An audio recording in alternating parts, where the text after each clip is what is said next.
संस्था की सहयोगकर्ता है।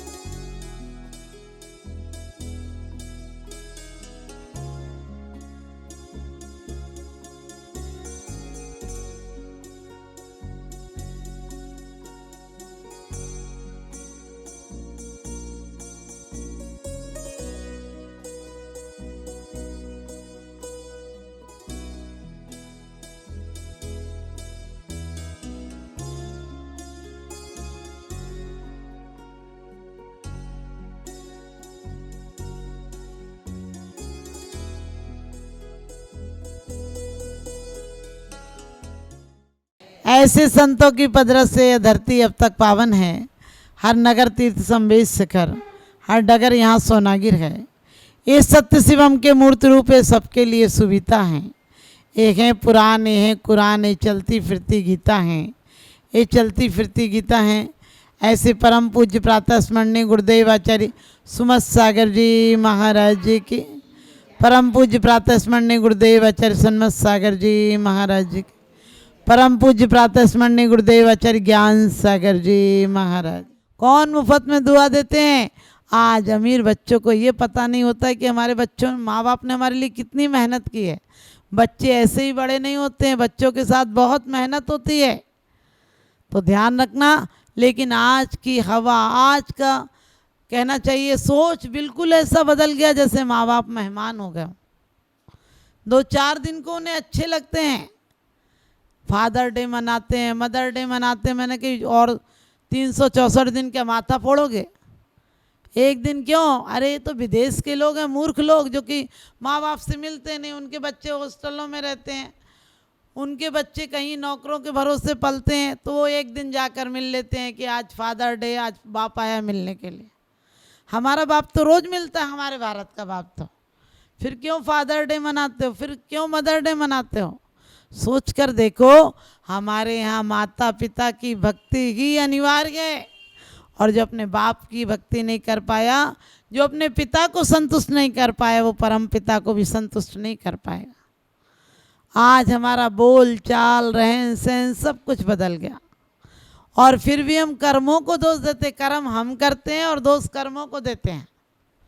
हम शादी में जैसे कार्ड भेजते हैं किसी को कि आप जरूर आना, आना भूल मत जाना, लिखते भी थे, नेह निमंत्रण भेज रहे हैं प्रिवर तुम्हें बुलाने को, हे मानव के राजहंस तुम भूल ना जाना आने को। लिखते थे कि नेह निमंत्रण भेज रहे हैं प्रिवर तुम्हें बुलाने को, और हे मानव के राजहंस तुम भूल ना जाना आने को। लेकिन सच बताना, वो 15 दिन रुक जाए राजहंस तो कैसा कंस सा लगने लगेगा।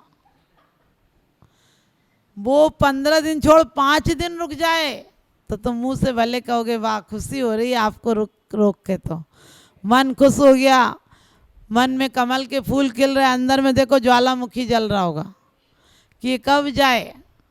पहले घर छोटे दिल बड़ा होता था, पहले सामान कम इंसान ज़्यादा होता था, पहले हमारे घरों पे लिखा होता था सुस्वागतम, मंगल प्रवेश, पधारिए पधारो सा।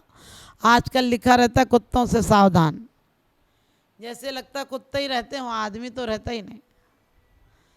लेकिन मैं इस बात को नहीं कहती हूँ, हमें पुरानी पद्धतियों को फिर से अपनाना पड़ेगा, और वरना हमारा भारत देश बहुत आध्यात्मिक देश है। हमारे देश में स्थायी, आपने देखा होगा विदेशों का आदमी बुढ़ापे में पागल हो जाता, हमारा भारत का आदमी पागल नहीं होता, क्योंकि उसके पास अध्यात्म का टॉनिक है।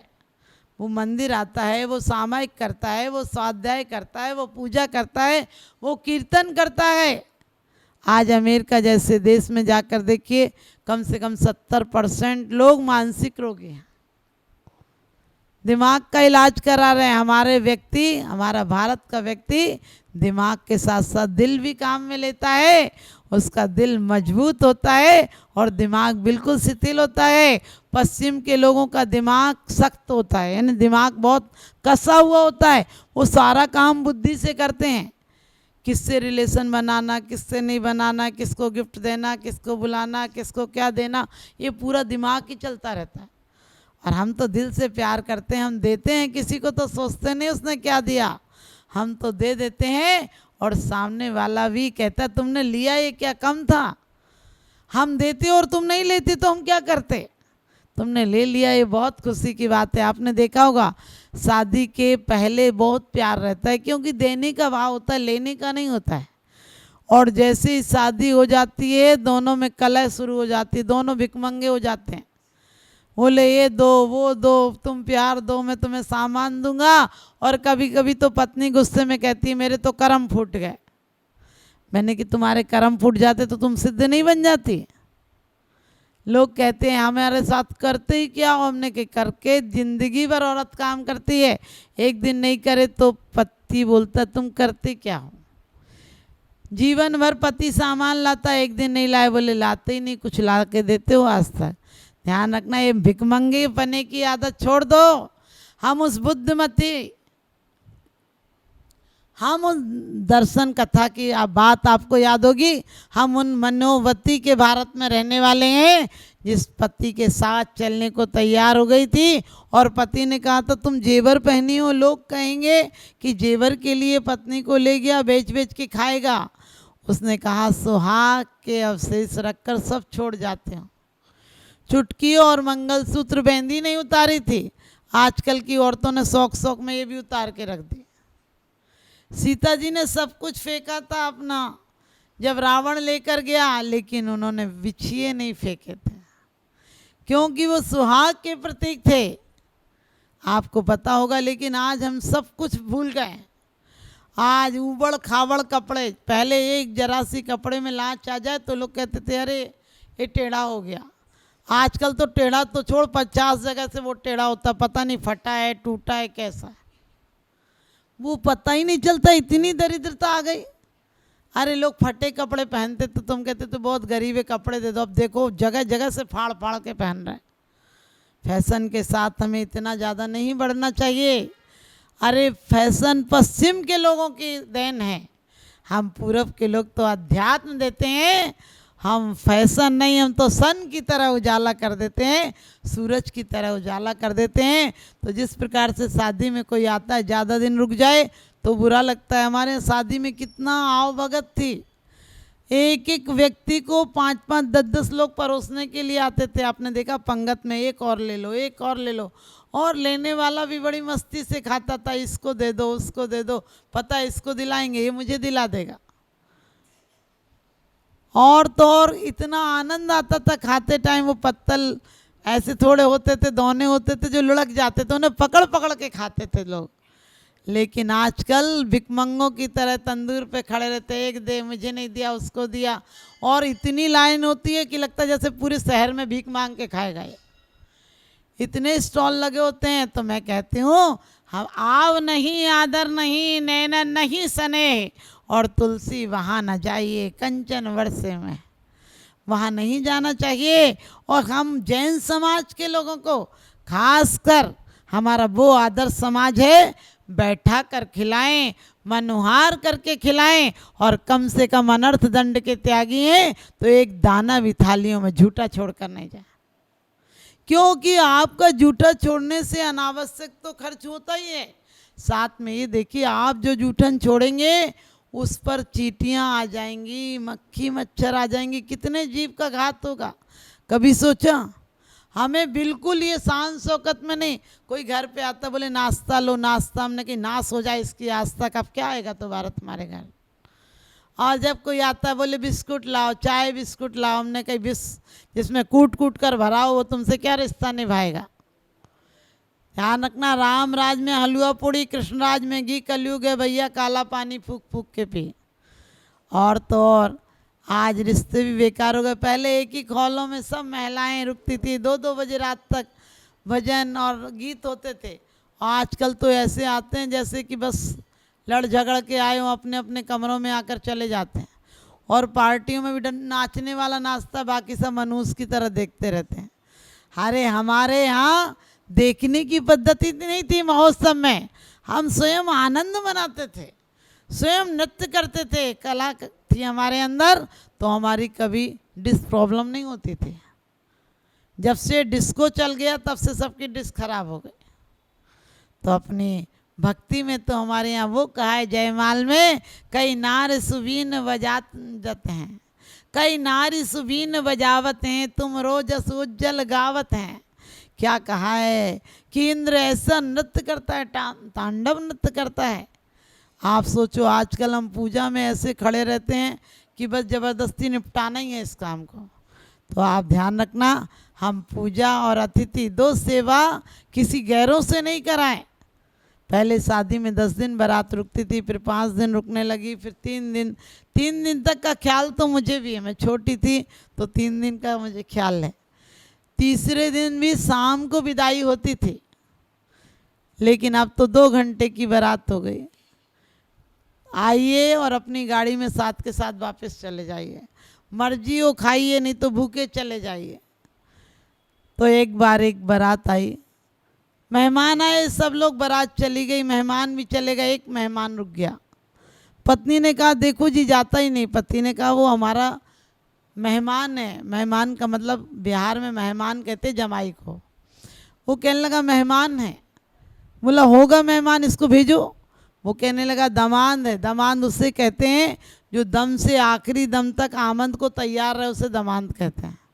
आप पहले दिन उसे देखने जाओ, पक्कायत करो तो भी उसके हाथ पर कुछ नहीं हो तो रुपया तो रख ही दो, नहीं तो सोने की गिन्नी उन्नी रख दो। फिर आपके यहाँ कुछ हो तो उससे मिलनी उलनी करो, और उसके यहाँ हो तो भात लेके जाओ, और कभी सड़क पर मिल जाए तो कुछ ना कुछ दे ही दो उसे। इंटरनेशनल भिखारी है, उसे कुछ ना कुछ देना ही पड़ता है, और आखिरी दिन तक देना पड़ता है। उसको भी दो, उसके बच्चों की दो, उसके नाती पोतों को भी दो, नहीं देना पड़ता है। ससुर जमा जमा के कमाई करता है और वो पूरी जमी जमाई कमाई ले जाता है। तो बोला उससे कुछ नहीं कह सकते। औरत ने कहा अरे नहीं कह सकते तो कुछ तो करना पड़ेगा। पति बोला क्या कहें, कुछ नहीं कह सकते ना कुछ कर सकते हैं। तो पत्नी का दिमाग ज़्यादा चलता है इन चीज़ों में। पत्नी बोली मैं बताती हूँ एक आइडिया। बोले क्या? बोले कल मैं खाना नहीं बनाऊँगी।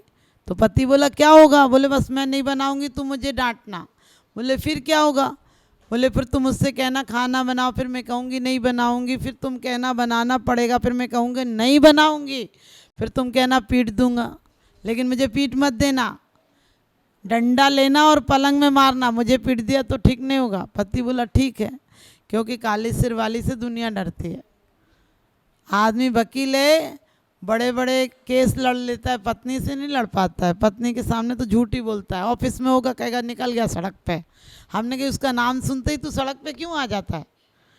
तो ऐसे ही बोला ठीक है। दूसरे दिन उसने कहा कि उठी नहीं अभी तक? बोले नहीं उठी।